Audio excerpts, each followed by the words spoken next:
अलकाजी आपल्याला आता पदार्थ करायचा आहे आणि याचं नाव आहे कंद रोल. हो याच्यामध्ये कंदमूळ आहे हे तर आम्हाला कळलं. हो अजून काय काय आहे ते सांगा. हो रताळी, सुरण, आळूकंद, गाजर, बटाटा, पोह्यांचे पूड, कुरमुऱ्याची पूड, शेवयांचा चुरा, हिरवी मिरची, आलं लसूण, तीळ, कोथिंबीर, धणे पावडर, गरम मसाला, जिरे पावडर, लाल मिरची पावडर, हळद पावडर आणि मीठ.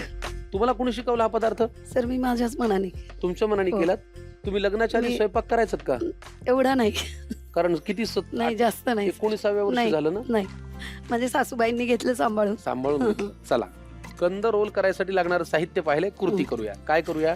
आता हे सगळे कंद हे आहे ना स्टीमर मध्ये टाकून वाफवून घ्यायचं. सगळे कंदमूळ आपल्याला वाफवून वाफवून घ्यायचे. बर ठीक आहे. मग आपल्याला स्टीमर लागणार आहे हो एखादी? हो ठीक आहे चला. वाफवण्याआधी साल काही काढायची आहे का? नाही सर वाफवल्यानंतर साल काढायची. बर मग ठेवूया का एक एक? ठेवा. बटाटा, आळूकंद, सुरण, सुरण, गाजर.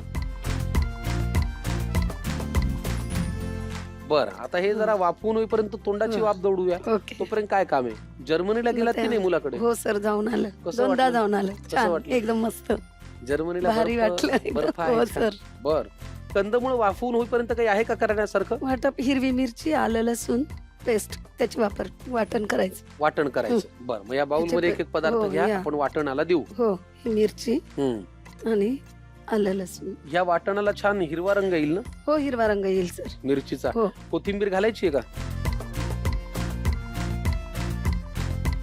अलका मॅडम आपण हे वाटण करून घेऊया. करून घेऊया. पण आमच्याकडे आचारी बुवांना विनंती करायला लागते तेव्हा ते येतात. हो. आचारी बुवा या. हे वाटण करून द्या. किती छान. तुमच्या विनंतीचा मान बघा. येस प्लीज वाटण आम्हाला करून द्या. हा थँक्यू. थँक्यू म्हणा. थँक्यू. येस.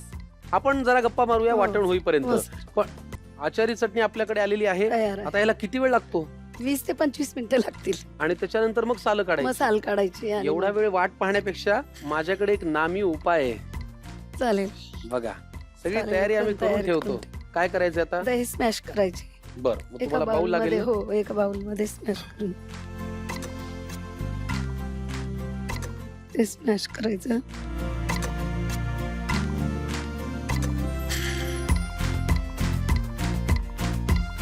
सगळे कंदमुळ जे आपण वाफवून साल काढून घेतले ते कुस ते करून स्मॅश घ्यायचे. करून घ्यायची. बर हा पदार्थ तुम्ही शोधलात का तुम्हाला शिकवला? नाही सर मी शोधला. बर मी स्वतःच्याच मनाने तयार केला. वा वा वा वा. मग भजनही तुमच्या मनानेच तयार करता? नाही नाही भजन शिकवायला टीचर आहे. अच्छा मला वाटलं रेसिपी तुमच्या मनाने, तसं भजन एखादं तुम्ही लिहिता की काय? तुम्ही एवढ्या सगळ्या गोष्टी मनाने करता पण तुम्ही मिस्टरांना विसरला होता तसं आम्ही ऐकलंय. हो सर. सगळ्या खबर आहेत माझ्याकडे. काय झालं होतं नेमकं? ते सर माझं लग्न झालं त्याच्यानंतर 15 दिवस मी सासरी गेलीच नाही. म्हणजे काही कारणास्तव नाही जाणं झालं. गेली नाही त्याच्यामुळे मग मी विसरून गेले सगळं. म्हणजे लग्न नवऱ्यालाच झाल्यानंतर विसरून गेले. नाही सर त्यांचा चेहराच विसरून गेली कसे दिसत होते. माझे दीर मला घ्यायला आले होते. मग स्टँडवर हे पण दिसले म्हणजे हे पण आलेले होते. त्यांना दुसरीकडे जायचं होतं लग्नासाठी.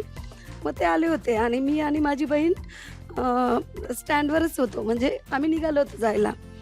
तर मग त्यांनी ते तिथे उभे होते.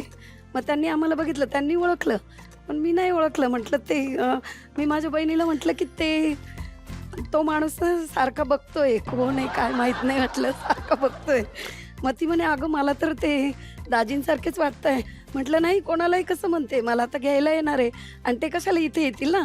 पूर्वी असं असायचं की म्हणजे नवरा नाही यायचं घ्यायला. म्हणजे त्यांचे भाऊ वगैरे असं दुसरं कोणी यायचं घ्यायला असं होतं पूर्वी. मग ते एकदम असं बघितलं त्यांनी आणि जवळ यायला लागले तर मी घाबरली. म्हटलं बापरे हे कोण आहे. आणि आत्ताच लग्न झालेलं दिसतंय. बूट वगैरे असे घातलेले.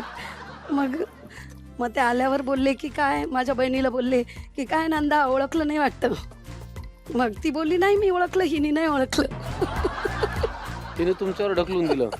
मग तुम्ही काय मग केलं? मी घाबरली एकदम. म्हटलं बापरे हेच आहे वाटतं आवाजावर. छान छान. त्याच्यानंतर हा प्रसंग कधी ओढवला नाही ना त्यांच्यावर? नाही सर. परफेक्ट. सगळे कंदमुळ आपण वाफवून घेतले, सालं काढले आणि कुस्करले. हो सर. आता काय करायचं? आता हे साहित्य सगळं ह्याच्यात टाकायचं एक एक आणि ह्याचा घालायचं. गोळा बनवायचा. बरं, हो. मला डाव्या हाताने एक एक साहित्य द्या, मग आपण घालू. आधी काय? हे कुरमुऱ्यांचं पावडर आहे. बर, जे आपण हो. मुरमुरे कुरमुरे हा खातो मुरमुरे त्याची पावडर. कुरमुरे त्याची पावडर ती किती लागणार आहे? टाका 2 चमचे. बर, ते आपलं गोळा होईपर्यंत थोडस टाकलं, जास्त Binding कमी साठी. जास्त टाकलं तरी चालतं. ही पोह्याची हे पावडर. पोह्याची पावडर. जाड पोहे का पातळ? काही नाही, कोणतेही पोहे चालतात, असं काही नाही. ठीक आहे. गरम मसाला बर, किती लागणार आहे तेवढं सांगा. हा अर्धा चमचा. बस बस बस. धणे पावडर ही आहे जिरे पाव पावडर. चमचा. हा ती जिरे पावडर. ठीक आहे. जिरे पावडर घातली. पुढे काय? धणे पावडर. बर, मला एक प्रश्न विचारायचा आहे. तुमचा स्वभाव असा थोडासा पटपट काम करणे, हो हो की नाही, असं आहे. फास्ट. फास्ट म्हणजे काहीच्या काही फास्ट आहे. याच्याविषयी घरच्यांचं काही म्हणणं आहे की नाही? हो सर. काय म्हणतात? धडपड. धडपड. म्हणजे धडपडते, म्हणजे असं भराभर करण्याच्या ह्याच्यात. हा, असं कधी काही घडलंय का? भरभर करायचं ना, धडपडच झाली. नाही असं झालं नाही. याच्याविषयी आमच्या साहेबांचं काय म्हणणं आहे, ज्यांना तुम्ही विसरला होता त्यांचं? नाही, तेच बोलतात की सावकाश करत जा असं. धणे पावडर. पुढे? लाल मिरची पावडर बर. अर्धा चमचा. हळद पावडर पाव चमचा. तीळ पण टाका थोडी, अर्धा चमचा. बस. कोथिंबीर टाकून द्या सगळी.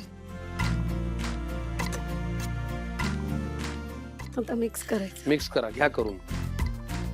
मीठ राहिलं सर. अरे, तुम्ही सांगितलंच नाहीत मला मिठाचं. टाका अजून. चवीप्रमाणे मीठ टाका. बरं, ही जी आपण अचारी चटणी वापरतोय ना, केप्रची, याच्यामध्ये मिठाचं प्रमाण आहे. त्याच्यामुळे तुम्ही सुद्धा मीठ आधीच्या पदार्थांमध्ये बेताने टाका. आणि हे कधी घालायचं आता? टाकायचं सर ते पण.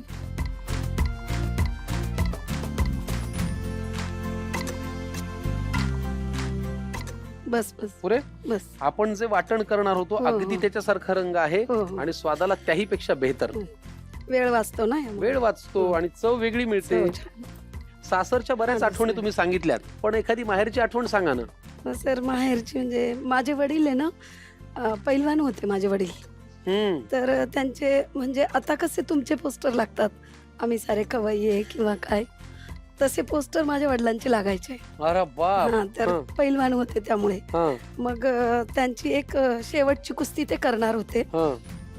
तर मग ते कुस्तीचं पोस्टर वगैरे सगळं लागलं.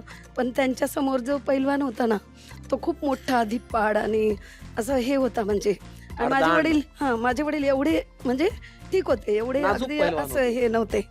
त्यामुळे आणि मग ते माझे म्हणजे गेले ते कुस्तीसाठी. तालुक्याच्या ठिकाणी कुस्ती असते, तर मग तिथे गेल्यावर त्यांचे मित्र पण गेले माझ्या वडिलांचे. मग सगळे हार पुष्पगुच्छ घेऊन गेले होते की चला, म्हणजे तेव्हा कसं मिळत नसायचं ना तुरंत लगेच.